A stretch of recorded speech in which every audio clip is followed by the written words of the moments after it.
algunas ideas importantes de lo que es el derecho de asociación de los jueces.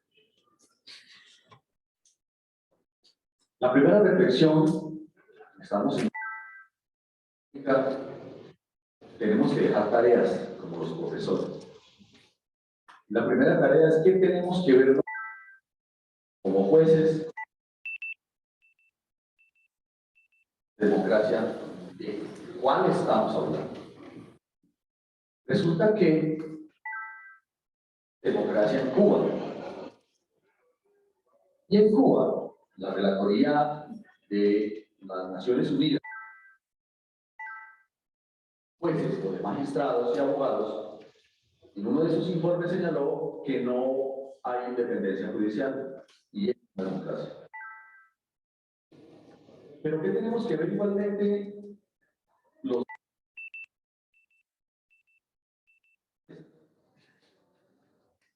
En Francia no hay poder judicial. Interesante, allá desde 1958 se verifica un servicio de justicia. Hay un servicio de justicia. Pero podemos hablar de que en una democracia como la independencia judicial constitucional queda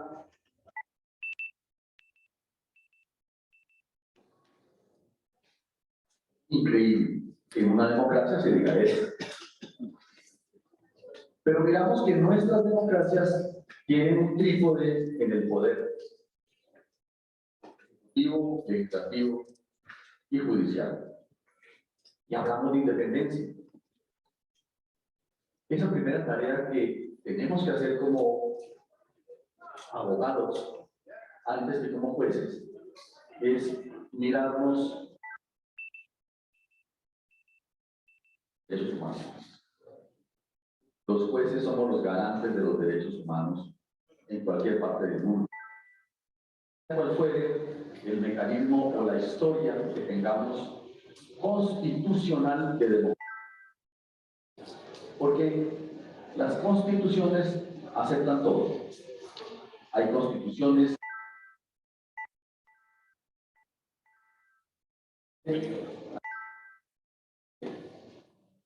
cuando asume por fuera de la Constitución manejando al Poder Judicial. O como en Colombia en el año 2015 se pretendió traer en Colombia el sistema de administración de la Administración de Justicia de nuestro vecino Venezuela. Nosotros lo llamamos como venezolanización de la justicia colombiana. ¿Por qué? Porque el director de la magistratura de Venezuela lo nombra la Corte Suprema de Justicia. Y resulta que la Corte Suprema de Justicia hace parte, todos sus integrantes, de la ideología del Ejecutivo. Y de ahí para abajo, absolutamente todos los jueces de Venezuela deben hacer parte del Partido Socialista Unido de Venezuela. Y es una democracia. El gran problema para nosotros como latinoamericanos es cuándo y cómo los jueces podemos comenzar a defender lo que tenemos como democracia. Y la primera gran respuesta es cuando tomemos conciencia de nuestra ubicación en el universo de los derechos humanos. Ustedes tienen acá en México el amparo, en Colombia la acción de tutela. No es la misma, ni garantiza lo mismo, pero los principios son fundantes exactamente igual. Protección de los derechos fundamentales frente al poder.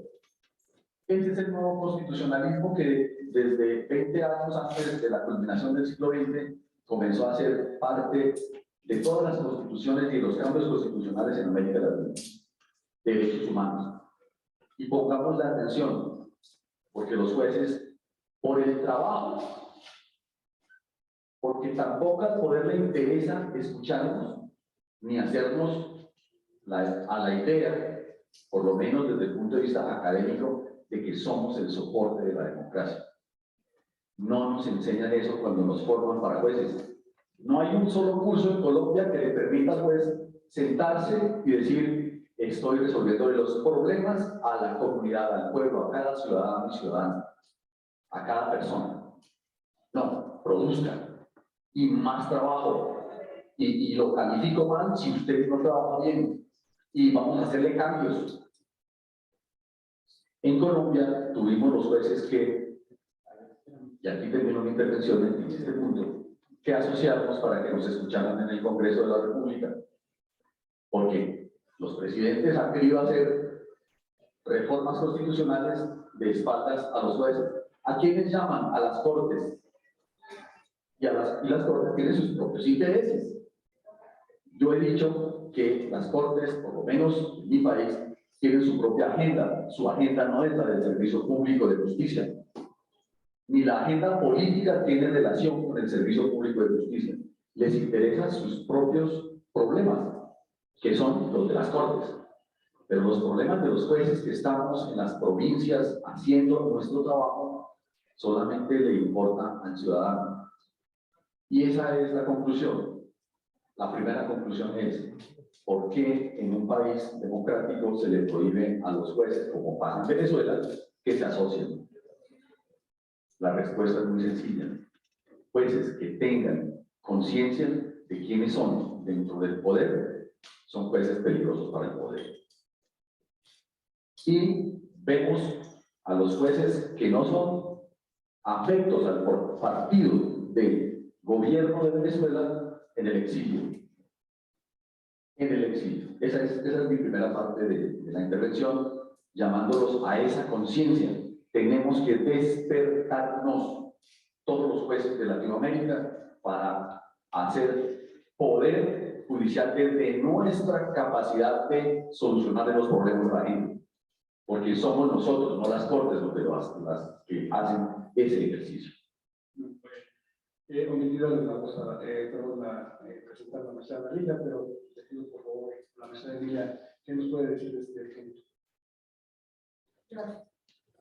Bueno, yo quisiera compartirles algunas reflexiones. Lo que nos comenta en los paneles no es ajeno a lo que podemos pensar todas y todos estamos en la función jurisdiccional.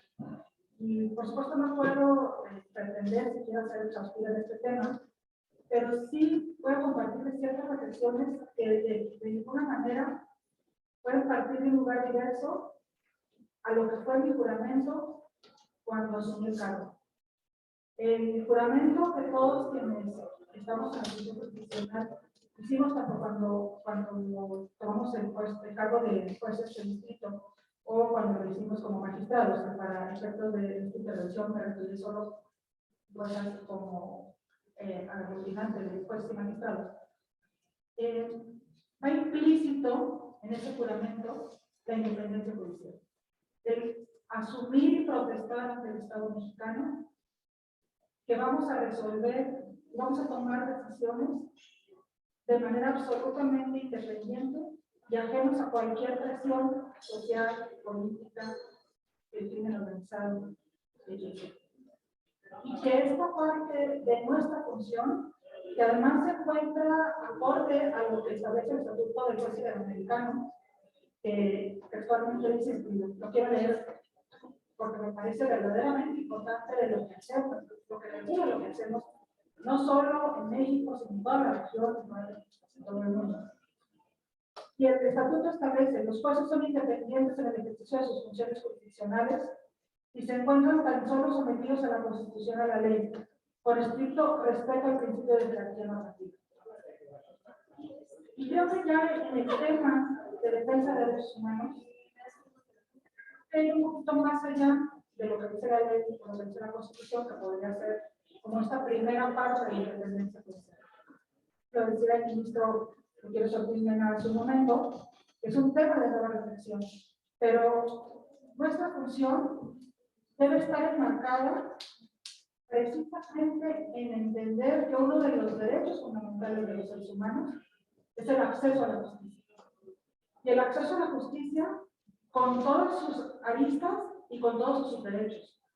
Que no hay manera de que pensemos en un Estado democrático sin que tengamos un absoluto reconocimiento al acceso a la justicia y todos los subderechos que se encuentran derivados de este y que no admiten excepciones.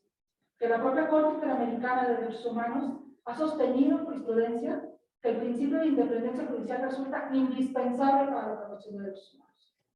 Porque su alcance, esta independencia judicial, este acceso a la justicia, debe garantizarse, ha dicho la Corte Interamericana, inclusive en situaciones especiales como es el estado de excepción. De esa magnitud es la función jurisdiccional, de esa magnitud tiene que ser la independencia judicial.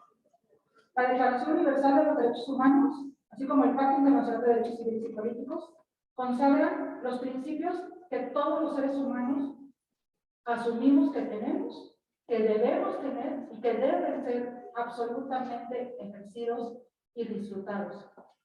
El principio de igualdad ante la ley, el de presunción de inocencia, el derecho de toda persona a ser oída públicamente y con justicia en un tribunal competente, independiente e imparcial, establecido por la ley. Eso es lo que da sustento a nuestro trabajo. Eso es lo que da sustento a nuestra función cada uno de los días. No podemos desconocer estos principios y mucho menos pensar en una administración de justicia en un país donde no se tomen como base de la misma administración y como medida para hacerlos plenamente realidad. Si no hay un acceso a la justicia real, un recurso judicial efectivo, en los términos establecidos tanto el derecho internacional como el derecho nacional, que puedan ser verdaderamente garantizados por un poder judicial independiente y con juzgadoras y juzgadores igualmente independientes e imparciales. Cuando hablamos de independencia judicial, hablamos del presupuesto para la imparcialidad.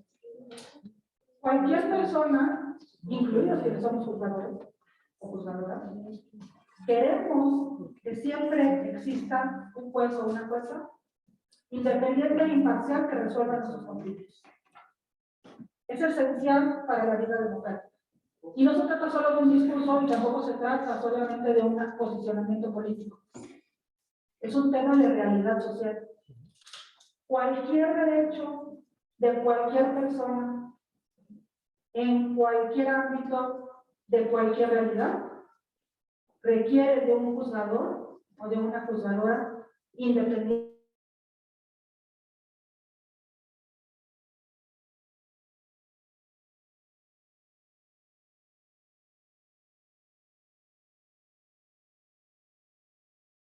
De manera que nuestro trabajo sea aplaudido por todas las personas. Porque quien hace una actividad de arbitraje o de resolución tendrá que dar la razón a una parte y negarse a la otra. En esa medida, difícilmente podemos esperar que todo el mundo hable bien. Porque no es nuestro trabajo. Y creo que tampoco es nuestra pretensión. Quienes somos juezas y somos jueces, no trabajamos para quedar bien, ni para que nos digan qué bonita sentencia. Trabajamos, y en eso coincido plenamente con lo que acaba de decir el doctor Hermes, para garantizar el Estado de Derecho.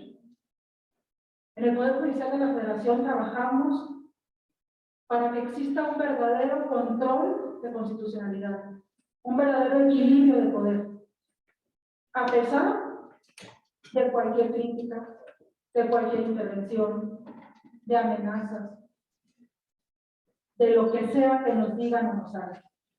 A pesar de todo eso, y la gran mayoría de los que estamos aquí lo sabemos porque lo vivimos todos los días, seguimos trabajando y seguimos resolviendo los asuntos, les guste a los que les guste y no les guste a los que no les guste.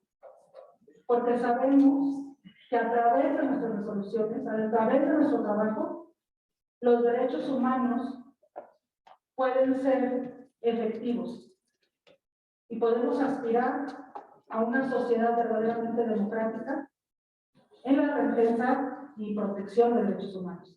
No en el concepto de democracia que en muchas ocasiones se pone solo como un apellido político a ciertas formas de gobierno, sino a la verdadera democracia, en donde todos los derechos humanos sean para verdaderamente todas las personas y estén garantizados por un juzgador, una juzgadora libre, independiente y imparcial.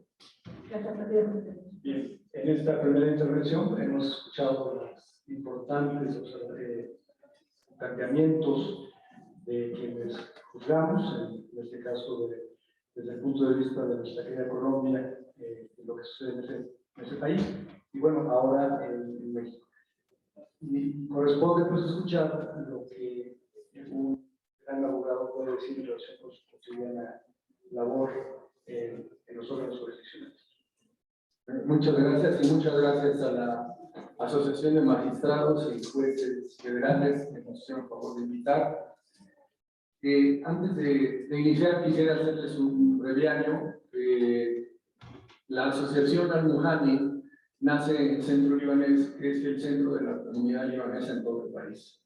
Y no nada más hay una asociación de abogados, hay 20 asociaciones diferentes, de profesionistas, de artistas e intelectuales, y se llama Al-Muhani, quiere decir el abogado. Y así cada una de esas asociaciones, el artista, el doctor, en fin. Pero una reflexión interesante después de lo que nos dice el doctor, y ahora que estamos viviendo tiempos difíciles, tenemos que decir que somos afortunados. Estábamos platicando efectivamente antes de entrar que hay países en donde no se permite la asociación, donde no se permite que los magistrados estén asociados. Ahorita veremos la importancia de estar asociados. De los abogados, nos platicaba el doctor que en Brasil, gracias a la asociación y colegiación, pudieron defenderse de una dictadura. Ya lo platicaremos, mi querido doctor.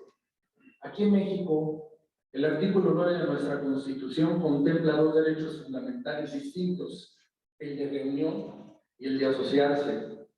No se podrá coartar el derecho de asociarse o reunirse pacíficamente con cualquier objetivo lícito, pero solamente los ciudadanos de la República podrán hacerlo para tomar parte en los asuntos políticos del país. Ninguna reunión armada tiene derecho a deliberar. El derecho de reunión implica que todos los habitantes de la República podrán congregarse con otros con cualquier finalidad de objeto, siempre que dicha reunión sea de carácter pacífico y tenga un objeto lícito. Y a mí me toca, precisamente porque presidimos una asociación de abogados, una asociación comunitaria, pues precisamente hablar de la colegiación de abogadas y abogados en nuestro país. El gremio de la abogacía en México tuvo su origen desde 1760 con la finalidad de capacitar abogados y elevar el nivel de la práctica jurídica.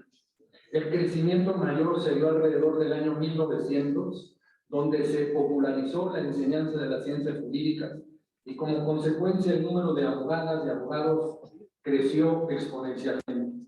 De acuerdo a datos del INEGI, en 2020-2021 existían 442,000 abogadas y abogados, de los cuales el 40% eran mujeres y el resto hombres.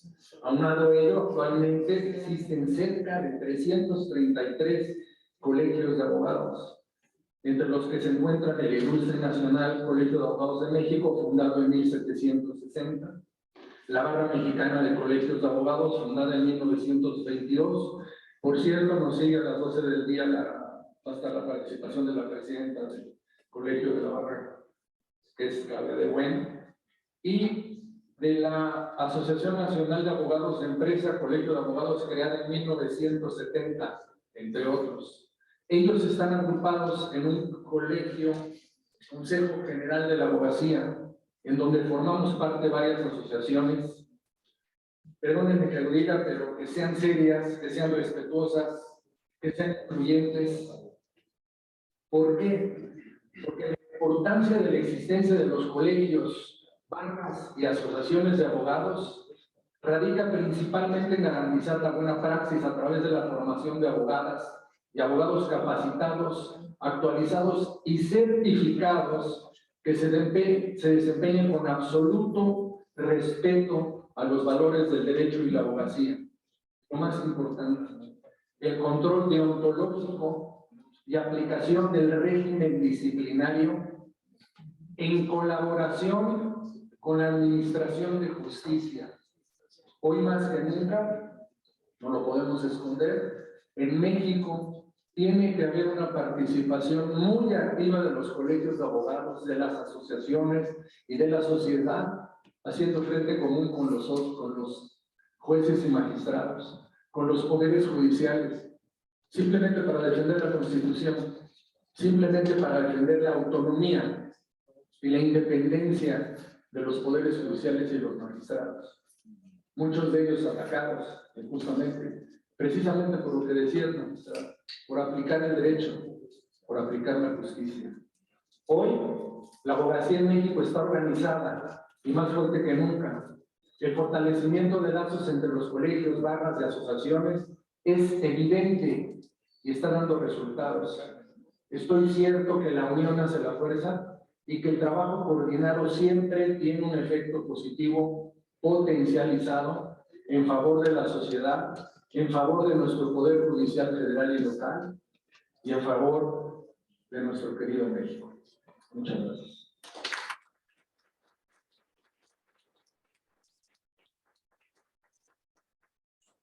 Vamos a pasar a la segunda parte de lo que se ha dicho sobre el señor doctor magistrado Verde.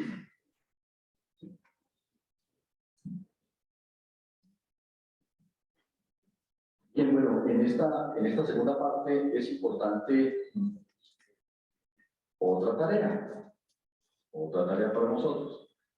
Nuestro querido compañero nos ha señalado en este momento que en el Brasil el ejercicio de la abogacía es obligatoria dentro del marco de la colegiatura.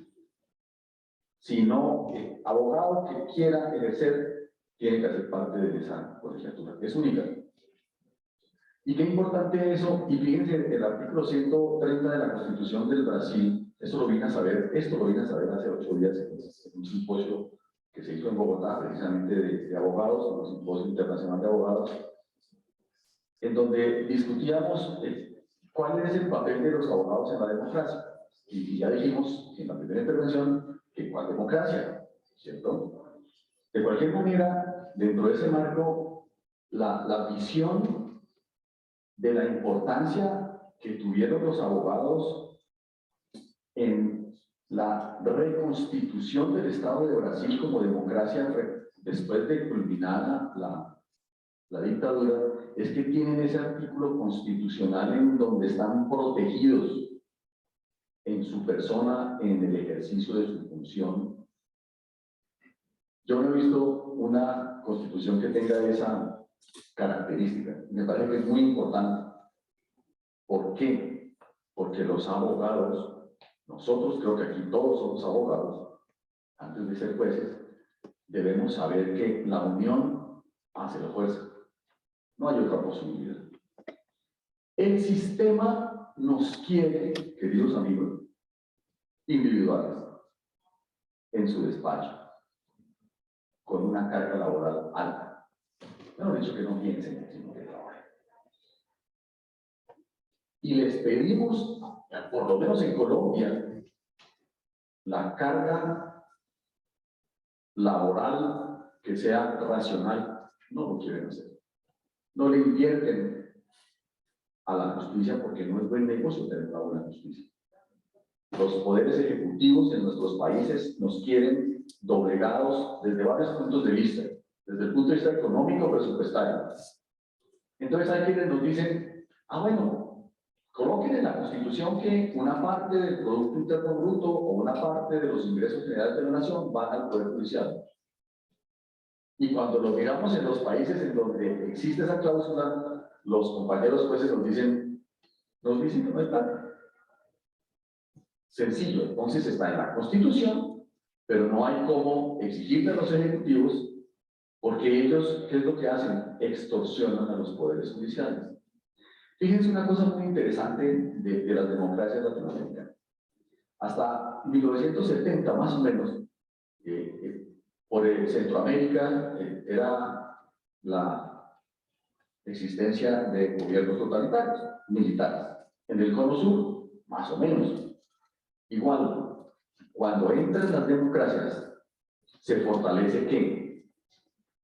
Los poderes judiciales. Fíjense que hay un vaso comunicante muy importante entre una cosa y la otra. Quienes tienen jueces pensantes, deliberantes y en favor de los derechos humanos no son los poderes ejecutivos, porque ellos nos quieren, por el contrario, parte de su sistema, parte del mecanismo de ejercicio de su función. O si no, miremos en estos países en donde los mesías han llegado a ser parte de esos ejecutivos. Aquí se habló de que la democracia ha tenido problemas en Latinoamérica porque el pueblo se ha desencantado de la democracia. Eso no es, yo considero que eso no es tan cierto. El pueblo se desencantó fue de los políticos, no de la democracia. No nos vengan a echar el cuento de que es que las leyes y las instituciones, no, es la gente que se para ahí. La gente que llega a ofrecer lo divino y lo humano, y cuando usted no tiene nada, pues se va para allá. El populismo, tanto de derechas como de izquierdas, es exactamente el mismo. Venta de ilusión. Y los abogados, jueces, en donde estamos, trabajando y sin conciencia. Qué importante este evento. Qué importante que los jueces federales de México, todos, absolutamente todos, tengan la conciencia de quiénes son en este universo de la democracia en su país. El amparo para ustedes es muy caro, es una figura constitucional muy importante para el pueblo mexicano, para cualquier persona en México es muy importante el amparo. ¿Y quiénes son ustedes frente a eso? Quienes ejercen esa función. Y yo lo he dicho así, y lo dicen también bastantes expertos en el tema. Los únicos funcionarios en el Estado que tienen la función como de dioses son los jueces.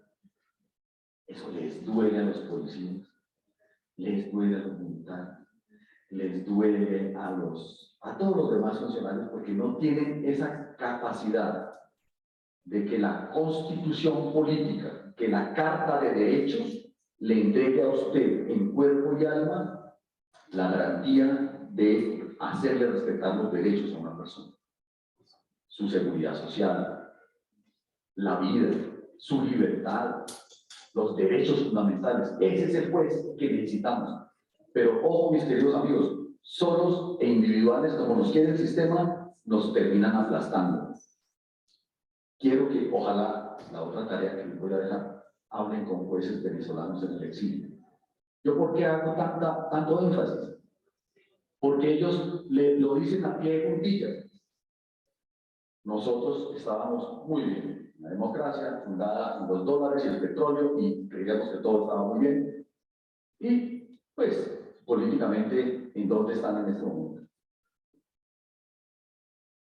Los jueces independientes solamente pueden existir en un sistema como el mexicano, o en un sistema como en Colombia en este momento, pero ojo, si no es, y lo puedo decir con orgullo, si no es porque la Corporación de Jueces y Magistrados de Colombia se apersona de enfrentar la reforma judicial del año 2015 del presidente Santos, hoy por hoy tendríamos un director de la magistratura con el poder del director de la magistratura de Venezuela. Y los invito a que miren una entrevista del hermano del presidente Chávez, Argenis Chávez Frías, quien fue director de la magistratura nombrado por el presidente Maduro. Y termina diciendo en su entrevista, aquí, desde esta trinchera administrativa, seguiremos defendiendo las ideas de Hugo Rafael. ¿Qué quiere decir eso? Los jueces venezolanos de hoy no son independientes. Puede ser que esté en la Constitución todo lo que ustedes quieran, pero no son independientes. Tampoco lo son jueces de otros países. cuyas democracias, entre comillas, están mediadas precisamente por ese poder ejecutivo que no tuvo en las cortes, ese freno, pero también los encontró desunidos a los jueces.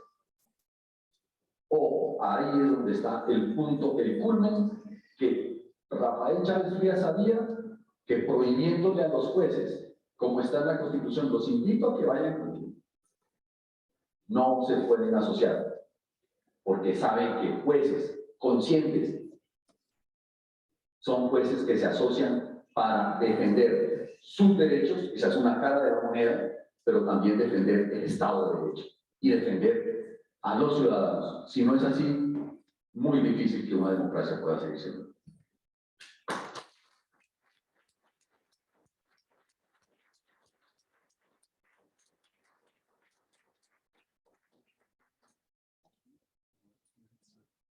A veces como te da poco que decir, ¿no? Pero yo quiero, a lo mejor para hacer lo que he dicho, lo voy a decir probablemente menos bien, pero creo que hay algo que nadie, ninguna persona puede asumir como falso. Y es que si pensamos en un juicio justo, no podemos pensar en un juez que no es independiente o en una jueza que no es independiente. La Comisión Europea para la Democracia para el Derecho, conocida como la Comisión de Venecia, dice, y esto también lo quiero leer porque me parece muy puntual y que casi deberíamos tenerlo tatuado todos, o por lo menos impreso en nuestro escritorio. Las sociedades requieren de fuerzas y fuerzas que puedan cumplir, y cito textual, su misión de guardianes de los derechos y las libertades de las personas. Si en cada momento, y estoy segura que todos y todas los que estamos aquí lo sabemos porque seguimos en este trabajo, recordamos de qué somos guardianes, podemos tomar decisiones de manera distinta, probablemente. Esta condición de independencia judicial, que a partir de los principios básicos de las Naciones Unidas relativos precisamente a la independencia de la judicatura y de diversas sentencias de la Corte Interamericana de Derechos Humanos, que en ambos aspectos han señalado la independencia judicial desde dos dimensiones, la institucional y la individual, y que habla precisamente de la ausencia de presiones de otros poderes o del mismo poder, o incluso de superiores jerárquicos, para el ejercicio de la función jurisdiccional, no implica que busquemos la ausencia de críticas o la ausencia de autocrítica. Lo único que implica es que las críticas sean sustentadas y con el objetivo de una verdadera administración de justicia independiente y parcial. De pronto, y vi las caras de muchos de mis compañeros y compañeras, hay comentarios que no nos encantan. Y lo que sí puedo reconocer es que cada uno de nosotros, como titulares individuales del Poder Judicial de la Federación, reflexionamos sobre las críticas y analizamos si verdaderamente lo que se dice es una realidad en el Poder Judicial de la Federación. Desde mi experiencia, hay muchas cosas que no son ciertas. Hay muchas cosas que de pronto se dicen porque se dicen. Y yo quisiera, en este tema, puntualizar un dato que, si bien no lo tengo reflexionado como hija de algún funcionario jurisdiccional, porque en mi familia soy la primera abogada, sí me parece que hay ciertos discursos desde fuera de dentro que debemos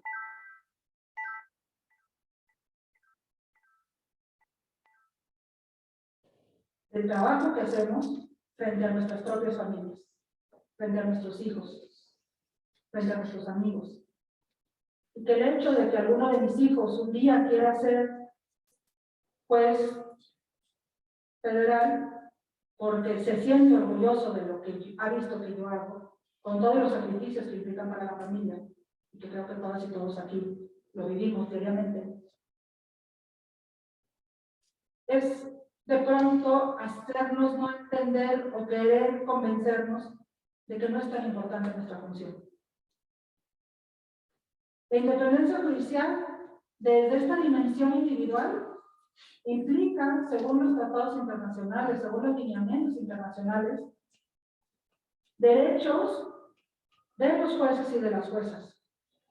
Implica que estos derechos tengan, por parte del Estado, garantías y garantías reforzadas.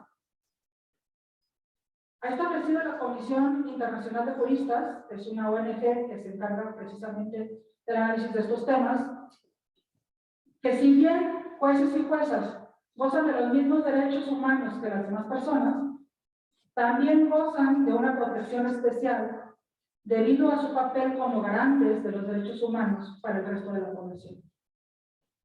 Y entonces esto, que se traduce en garantías reforzadas para precisamente tener una independencia judicial, constituye un elemento esencial para el ejercicio de nuestra función. Existen muchos derechos derivados de esta dimensión individual de los derechos de la independencia judicial. La forma en que llegamos como juzgadores y juzgadoras. La forma en que se busca que haya paridad de género. ¿Para qué? Para que estén visibilizadas todos los sectores de la población y que estén todas las voces dentro de las resoluciones jurisdiccionales. Y uno de los temas fundamentales de los derechos que gozamos como jueces y juezas son los derechos que tienen que ver con la libertad de expresión, la libertad de asociación, el derecho de reunión y los derechos políticos. Precisamente la Corte Interamericana ha puntualizado que esta relación de todos estos derechos y libertades en conjunto hacen posible lo que llamamos el juego democrático. Y no podemos desconocer, como lo ha dicho el doctor, la posición especial de las personas juzgadoras que se ocupa en una sociedad democrática como garantes del Estado de Derecho y de los derechos fundamentales. Precisamente esta libertad de asociación hace que no solamente estemos de manera individualizada conscientes de lo que estamos haciendo, sino que alcemos la voz posicionándonos en temas de política judicial, pero también en defensa de la independencia judicial. Obviamente, esta defensa de la función y esta libertad de expresión se encuentran limitadas por sí mismas en la preservación de la dignidad de la función jurisdiccional y la imparcial independencia de la judicatura. No queremos meternos en otras áreas. La colegiación de jueces y juezas es precisamente para maximizar estos derechos individuales que nacen de las dimensiones, tanto externa como interna, de la independencia judicial. Gracias.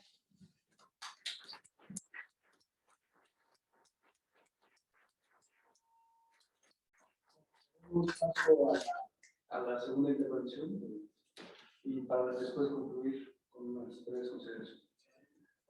Muchas gracias, Froilán. Cuando me hizo favor de invitar Froilán, el tema, así lo tengo en el proyecto, era nada más independencia judicial interna. Luego, afortunadamente, nos agregaron el tema de derecho de asociación, que evidentemente tiene que ver con eso. Y la verdad, cuando siempre hablamos de independencia judicial, pero el primer panel era externa y nosotros era interna. Y empecé a platicar con diferentes personalidades y me dijeron, bueno, la acepción puede ser de manera diferente. ¿Cómo lo interpretas tú? con don Guillermo Ortiz María Boita, expresidente de la Corte, ministro, le dije, ¿se vale esto? Me dice, sí. Y desde mi punto de vista, lo vi como la independencia judicial interna totalmente hacia adentro de ustedes. Es en la lucha interna de cómo deben de resolver. Y hay dos caminos. Cuando tienen algún impedimento para no conocer de algún asunto, y ustedes lo conocen del artículo 51 de la Ley de Amparo, las primeras 7 fracciones hablan de impedimentos concretos y específicos, pero hay una fracción octava que es totalmente subjetiva, que es totalmente depende de ustedes en cuando debe de haber alguna causa por la que ustedes consideren que no deben de conocer. Y es un tema totalmente de ética, subjetivo, de lucha interna, cómo abstraerse. Hay creencias, cada quien tiene su historia, cada quien llega con la famosa, las reglas de la lógica y la experiencia, pero de repente no están de acuerdo con algo por sus creencias o prejuicios, pero tienen que resolver estrictamente como lo marca la ley y como lo marca el derecho. Hay factores de riesgos para el juzgador. Siempre lo hemos dicho, la soledad del juez, cuando él tiene que resolver, fuero interno, esencia, congruencia, no pueden ir en contra de su esencia, tienen que ser congruentes con toda su historia. Sin embargo, cuando hay alguna causal y lo tienen que poner en su órgano colegiado o de alzada para determinar si efectivamente están impedidos para conocer o no. Pero es bueno, esa es una línea, ¿no?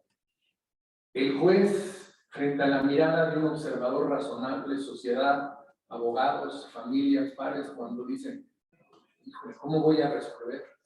Esa es una línea, pero la otra muy importante, perdón que lo platique, pero tenemos el caso como de muchos jueces, creo que también va a venir nuestro buen amigo Juan Pablo Gómez Fierro, ¿no? Sabemos de la historia y sabemos lo que pasó, y muchos de ustedes y muchos magistrados y jueces en toda la República Mexicana lo viven.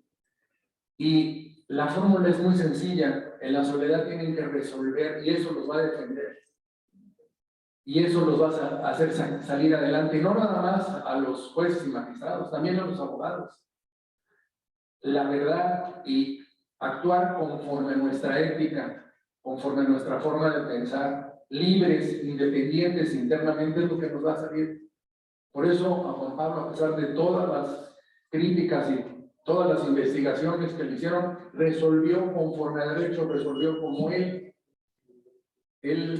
ha resuelto y seguirá resolviendo, y así todos ustedes, y no lo duden, verdaderamente no lo duden, lo digo con conocimiento de causa, frente al foro, frente a los colegios de abogados, frente a los abogados serios, que somos muchos, y frente a la sociedad mexicana, estamos con ustedes. Y eso es lo más importante, que se sientan fortalecidos, que no se sientan presionados. Les voy a platicar una anécdota. Con un magistrado, yo como abogado postulante, teníamos una muy buena amistad y estaba por resolver el asunto. Y me dice, estoy recibiendo también presiones.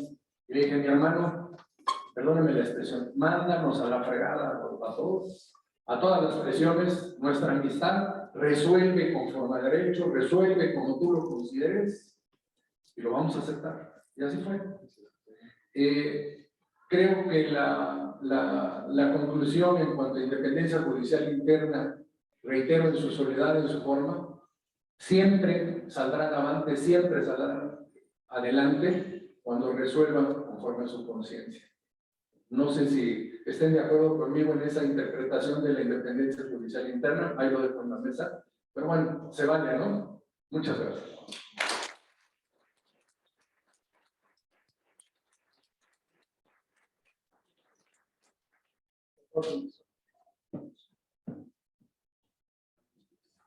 Como conclusiones, 2 tareas. Una, individual. Siéntanse administradores de justicia. No sean operadores de justicia. Es importante esto, ¿por qué? Porque en Latinoamérica sí hay poderes, 3 poderes, como ya lo dijimos al comienzo, hay otros países donde ya se acabó eso. De donde trajimos la historia de los tres poderes, ya no hay desde 1958 esos tres poderes, sino un servicio de justicia. La Relatoría para los Derechos Humanos de las Naciones Unidas para la Independencia de Magistrados y Abogados y muchos documentos hablan de operadores judiciales o también operadores jurídicos. Lo son con los abogados, con los fiscales o el Ministerio Público. Pero ojo, nosotros como jueces tenemos un plus. Y el plus es que detentamos el ejercicio del derecho vía constitución directo. Cuando las cartas de derecho se intronizaron en las constituciones latinoamericanas, ¿a quién buscaron? ¿Al Ejecutivo? ¿Al Legislativo? No, los buscaron a ustedes en México. Los buscaron a nosotros en Colombia, los jueces. Por eso somos administradores de justicia. Somos operadores jurídicos desde el punto de vista del sistema de justicia. Pero somos administradores de justicia. No se les olvide, individual. Esa es la primera tarea. La segunda es colectiva. Y es la conclusión que hicimos. Y por eso miren que la historia del asociacionismo es tan importante para nosotros como jueces.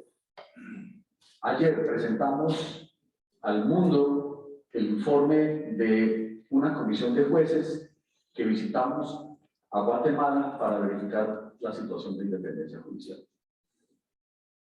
Ese informe ya lo tienen las directivas del CUPET, se los harán llegar en su momento, pero acuérdense de mí, la tarea es léanlo. Léanlo, y aquí hay una conclusión muy importante para nosotros, los que estamos acá. Las conclusiones van para diferente público, al pueblo de Guatemala, a las instituciones de Guatemala, a los organismos internacionales, pero ojo, a los jueces y juezas guatemaltecos que continúen trabajando para fortalecer el asociacionismo judicial como una herramienta para la defensa y la protección de la independencia judicial.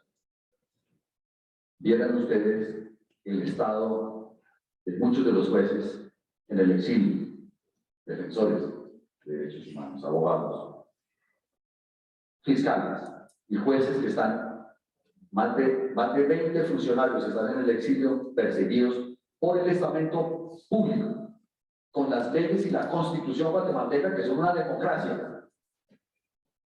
Están perseguidos y los jueces venezolanos son otros, y los jueces que sacaron en El Salvador son otros. Y muchos jueces bolivianos, hoy se está haciendo precisamente una segunda visita de la Federación Latinoamericana de Magistrados a Bolivia. Es la primera vez que se hace una visita de jueces en un país latinoamericano para verificar el tema de independencia judicial. ¿Les parece que eso es importante? Sí. Claro que sí. Pero individualmente, ¿quiénes somos? El juez X de tal lado, la jueza tal de tal lado. Pero unidos, UFE es poderosa. Si ustedes así lo quieren, es más poderosa de lo que ustedes lo piensan. Con justicia muy pequeñita, pero nos movemos como culebra en incendio. Y ahí está el peligro para el poder. Enfrentamos que acabara la carrera judicial en el año 2012 con un sistema de calificación en donde los jueces perdían al año prácticamente la carrera y los magistrados al segundo año, a la segunda calificación. Enfrentamos las dos reformas judiciales del presidente Santos. La última se la alcanzamos a vencer ahí más o menos porque pues éramos poquiticos y ahí lo que medio puede hacer uno, como los perros chiquitos, ladramos y ladramos a ver y nos escucharon en algunas cosas, los logramos embolatar. Pero ¿hasta cuándo los jueces colombianos van a entender que esto no es un tema de justicia allá? Los poquitos jueces que hacemos parte de la justicia, no, todos. Entonces, mi conclusión es, cojan a cada uno de sus compañeros que no quieren hacer parte de una asociación, que se creen que está ya el mundo dado en protección de sus derechos, y echen el cuento de la conversación de la gallina y el perro. La gallina le decía al perro, a ti no te cuidan, no te dan comida, como a mí sí. Mira. Y llegó un día en que no volvió a ser el futuro como era antes. La gallina al sancocho y el perro pensaba, ¿qué tal que yo fuera gallina? Entonces no esperemos a que tengamos que hacer maletas, como muchos jueces de Guatemala, que en una democracia los están persiguiendo, en una democracia les acabaron la independencia judicial, para decir, ¿qué vamos a hacer? Ya después de la leche derramada, no hay nada que hacer. Esa es la otra tarea. Léanse ese informe y estén de acuerdo que unidos son más. Muchas gracias.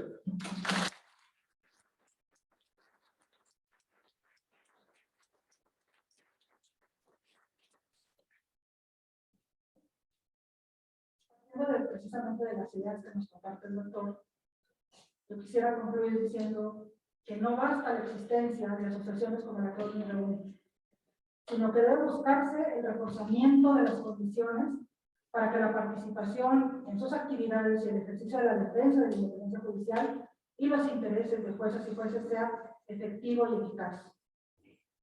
Si una de las funciones de las asociaciones judiciales es la de coadyuvar al mantenimiento de la independencia judicial frente a cualquier injerencia externa que debilite o ponga en peligro dicha independencia, me parece que es deseable que la reglamentación referente a la personalidad de las asociaciones, sus relaciones con el Consejo de la Judicatura, su participación en el mismo, y los permisos de sus representantes, no solo sea clara la maximización de las garantías jurisdiccionales. Finalmente,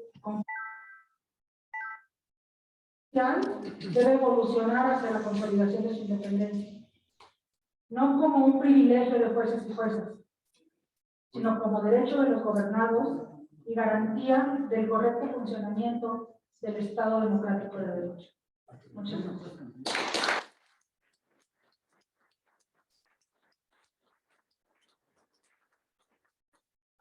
Bueno, pues coincidimos plenamente, mi querido doctor, y voy a hacer un anuncio para la asociación. Cuando nos reunimos los diferentes presidentes de asociaciones, viene ahorita Claudia Leguén, creo que también viene Elías Huerta, presidente de la Asociación Nacional de Doctores en Derecho, ¿no? Y evidentemente es algo obvio, si estamos reunidos, si estamos asociados, caminaremos con mucho más fuerza. A nuestros amigos jueces y magistrados siempre los exhortamos a que formen parte de una asociación, y qué mejor que formen parte de la Asociación Nacional de Magistrados del Circuito y Jueces del Distrito del Poder Judicial de la Federación. Los invitamos a que se unan a esta asociación, se unan a este esfuerzo, o las diferentes asociaciones serias que existen en toda la República Mexicana. Es la forma de ser fuertes y es la forma de salir adelante, como lo dijimos, por nuestro país, por nuestro querido México. Muchísimas gracias por todo.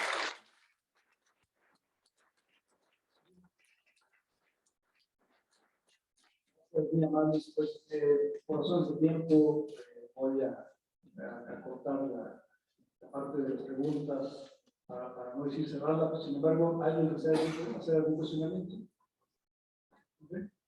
Muchas gracias. Cuando quería la magistrada Daniela que Juárez haga la entrega de conocimientos, por favor. Muchas gracias.